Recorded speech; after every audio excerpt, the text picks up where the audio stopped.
Guys, हम हो चुके हैं तैयार। आज मेरी नंद के यहाँ पे फंक्शन है, कुआं पूजन है। अभी कुछ दिन पहले उन्हें बेटा हुआ था, तो हमारे यहाँ पे जब बेटा होता है तो 27 दिन का, 21 दिन का या 100 महीने का कुआं पूजन होता है। तो आज वही फंक्शन है। तो आज मैं और मेरी फैमिली कुआं पूजन में जाते हैं। तो वहाँ पे मैं आपको दिखाऊंगी कैसे कुआं पूजन होता है हमारे यहाँ पे। तो फुल एंजॉय कीजिएगा यह वीडियो और जानिएगा कुआं पूजन में क्या क्या होता है, क्या क्या नहीं होता है। वो मूलों में भी हुआ था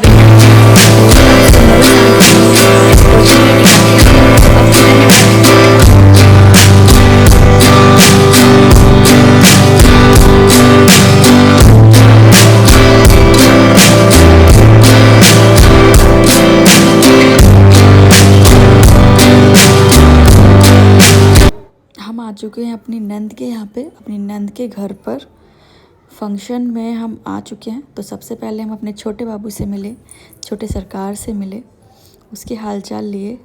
इतना प्यारा है, छोटा सा, ठीक है। अभी ज़्यादा 27 दिन का है, बहुत छोटा सा है। तो थोड़ा देर हम बैठे थे, उसके बाद ही हम इसके पास गए थे। तो दीदी का पार्लर वाली आ चुकी थी, वो तैयार होने लगी। कुआं पूजन के लिए थोड़ा रेडी होना पड़ता है। तब तक हमने सोचा हम खाना खा लेते हैं। तो हमने अच्छे से बैठ के खाना खाया। पहले पेट पूजा करनी ज़रूरी है, फिर उसके बाद काम दूजा।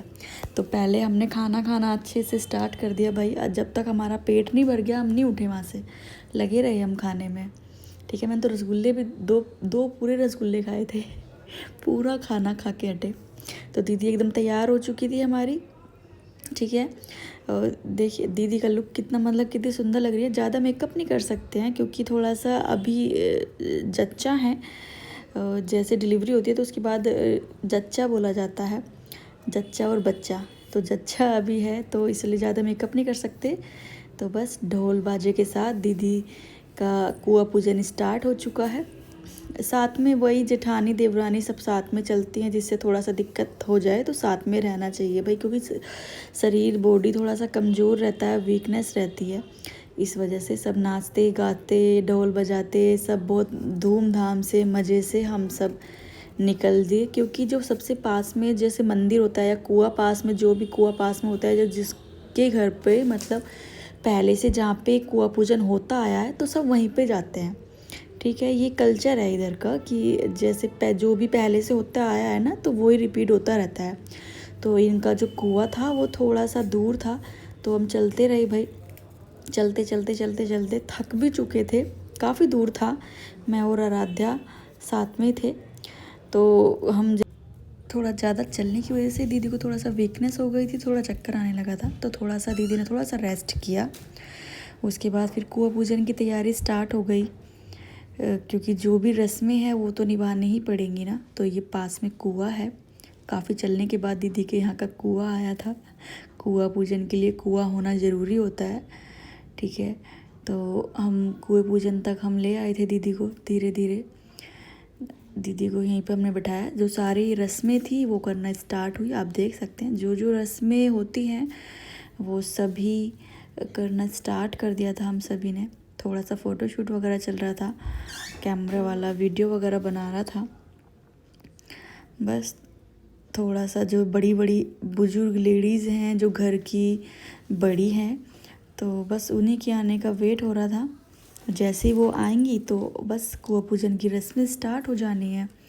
आप देख सकते हैं। आपके यहाँ पे मतलब क्या क्या होता है वो भी बताइएगा कि बेटा होने पर क्या होता है, बेटी होने पर क्या होता है। बेटी होने पे हमारे यहाँ पे फंक्शन होता है, मगर बेटा होने पे कुआं पूजन भी होता है। फंक्शन तो होता ही है, साथ में कुआं पूजन भी।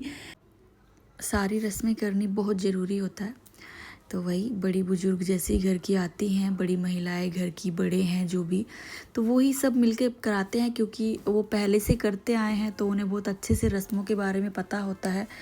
तो वो ही बैठ के कराते हैं। जो जच्चा होती है उसके हाथ से ही कराना होता है। पूजा की थाली आ चुकी है।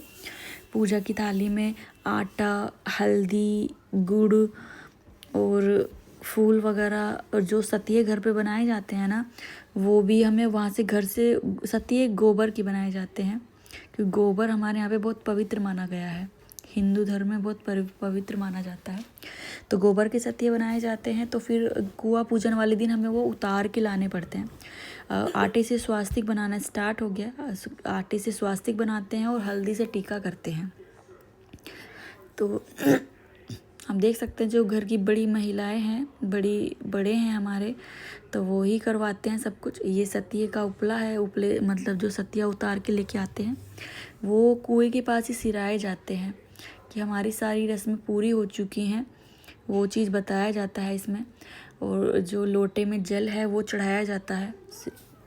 सब कुछ बहुत अच्छे से रस्में हो चुकी हैं। रुमाल पे सर पे रख के उस पे भी स्वास्तिक बनाया जाता है। और रुमाल वो 1 साल तक हमें अपने पास रखना पड़ता है, क्योंकि शुभ की चीज़ें हैं, एक साथ नहीं दी जाती। तो 1 साल तक हम अपने पास बहुत संभाल के रखते हैं। हल्दी का छींटा वगैरह सब कुछ बहुत अच्छे से करवाया।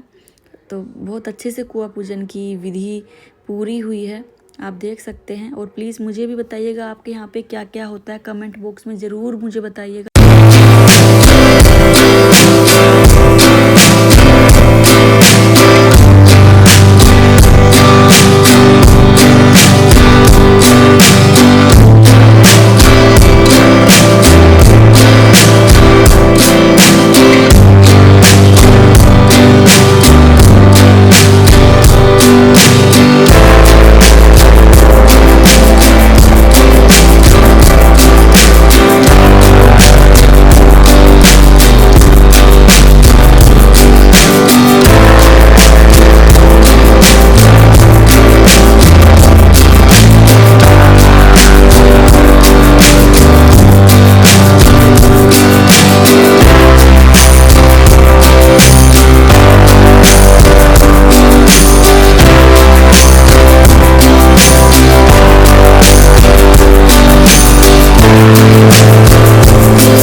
दीदी को थोड़ा चक्कर आए हुए तो दीदी को हमने गाड़ी में घर भिजवा दिया था, साथ में बच्चे भी चले गए थे। तो भाई जच्चा चेंज हो गई थी, जो जेठानी वगैरह होती है ना, तो वो सारी रस्में वो ही निभाती है। जेठानी कलश रख के घर तक लेके आई, फिर दीदी जैसी गाड़ी से आई तो जेठानी ने उनकी जिम्मेदारी उन्हें ही सौंप दी। घर सामने था तो दिक्कत भी नहीं होनी थी ज़्यादा।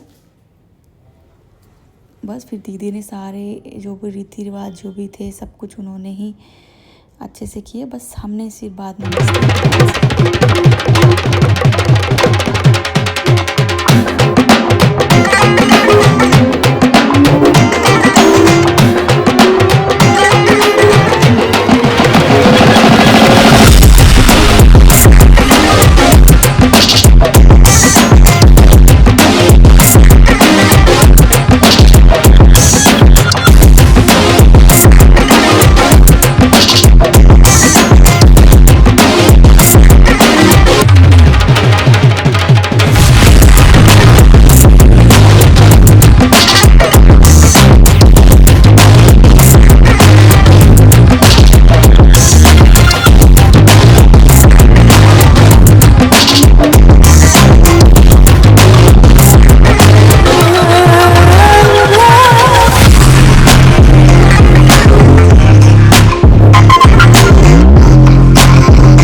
कमेंट बॉक्स में ज़रूर बताइएगा। और प्लीज़ ऋषण दीपांशी को फॉलो करना बिल्कुल मत भूलिएगा। नेक्स्ट वीडियो के लिए बेल आइकन ऑल करें।